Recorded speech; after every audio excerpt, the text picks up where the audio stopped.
साथ अगर दोगे तो मुस्कुराएंगे जरूर, प्यार अगर दिल से करोगे तो निभाएंगे जरूर। राह में कितने कांटे क्यों ना हो, आवाज अगर दिल से दोगे तो आएंगे जरूर।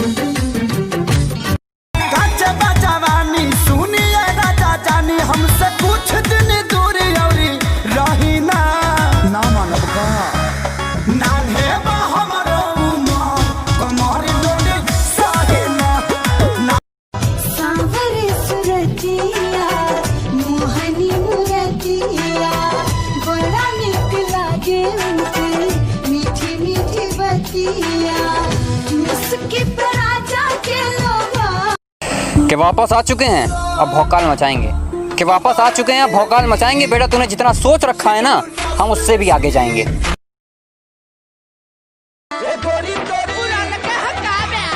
अरे ना होई खेसरिया के गोरी तोरी चुनरी बझली कौआ जान मारे लहनाई लखना। सीधा साधा दिखता हूँ मेरा रोल बदल जाएगा, कि सीधा साधा दिखता हूँ मेरा रोल बदल जाएगा, और हम अपनी पे आ गए ना बेटा माहौल बदल जाएगा। तेरा बाप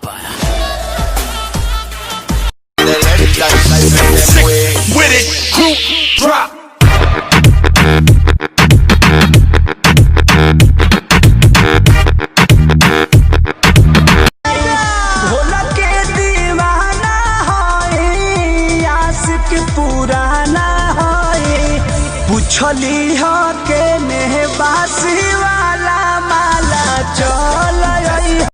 मुझे रुलाने वाले याद रख, कि मुझे रुलाने वाले याद रख, कमजोर मैं हूँ मेरे महादेव नहीं।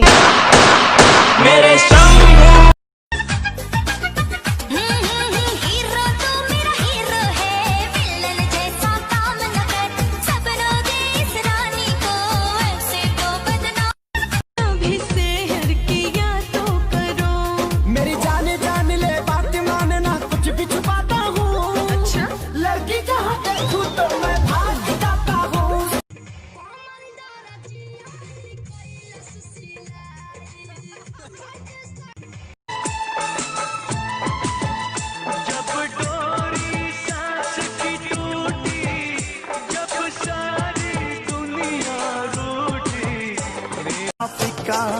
नो लखीने फैल करे तेरे माथे आना टिक्का आँखों के काजल के आगे सारा सौदा फिक्का चांद का टुकड़ा बरन का मुखड़ा का सुत्ती गाला जे समाज सेवा करबो कब में हर के कोरावा में मरबो आगे हो खेत तू पहिले दिया हवा तब फारा महल सकरी हा।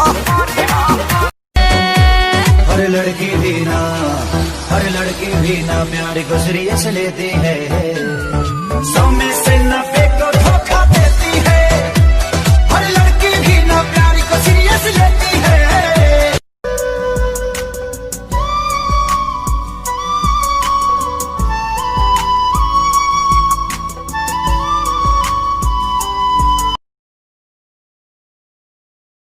अरे कोई से हम तो हरा परास करी पहले ये राजा इस्तेमाल करी फिर भी सवास कर। मोहब्बत का गम है मिले जितना कम है, ये तो समाना नहीं जान पाएगा। हम तुम्हारे बिना मर जाएंगे। मैंने शायर मरबू शायर आए खेसरिया के रांची भेज के दम लेबे। ऐसे क्यों बोलते हो? छोड़ देनी जब से छोड़ के पहिल की भागल हम तो लइके बेल के पतैया पल खता नीले कर देखी भोले बाबा कोई दी है सिग्नेचर में हरा रू मिली बेटर में हरा रू मिली बेटर में हरा रू मिली बेटर में हरा रू मिली बेटर चके में खोता भाव जारी गाई की कर नजरी गाड़ी गाई। मुझसे चलने वालों जरा एक बात सुनो, अभी कामयाबी देखना बाकी है, मर मत जाना। मुझसे चलने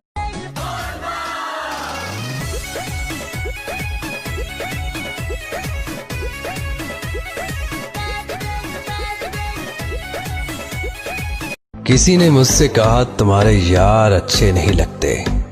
मैंने मुस्कुरा के कहा शेर शेरों को अच्छे लगते हैं, कुत्तों को नहीं।